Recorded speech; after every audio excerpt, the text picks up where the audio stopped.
اے لوگوں جن کو محمد صلی اللہ علیہ وآلہ وسلم کی بدولت راہ راست نصیب ہوئی ہے، تم ان کی قدر پہچانو اور ان کے احسان عظیم کا حق ادا کرو۔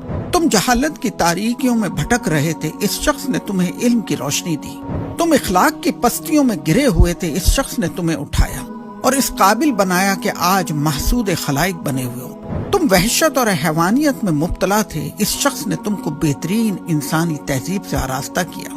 کفر کی دنیا اس شخص پر خار کھا رہی ہے کہ اس نے یہ احسانات تم پر کیے، ورنہ اس نے کسی کے ساتھ ذاتی طور پہ کوئی برائی نہ کی تھی۔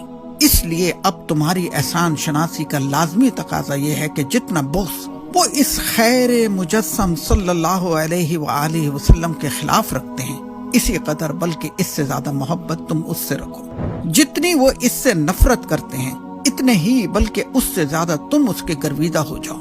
جتنی وہ اس کی مذمت کرتے ہیں، اتنی ہی بلکہ اس سے زیادہ تم اس کی تعریف کرو، اور اس کے حق میں وہی دعا کرو جو اللہ کے فرشتے شب و روز اس کے لیے کر رہے ہیں کہ اے رب دو جہاں، جس طرح تیرے نبی صلی اللہ علیہ وآلہ وسلم نے ہم پر بے پایا احسانات فرمائے ہیں، تو بھی ان پر بے حد و حساب رحمت فرما۔ ان کا مرتبہ دنیا میں سب سے زیادہ بلند کر، اور آخرت میں بھی انہیں تمام مقربین سے بڑھ کر تقرب عطا فرما۔ آمین یا رب العالمین۔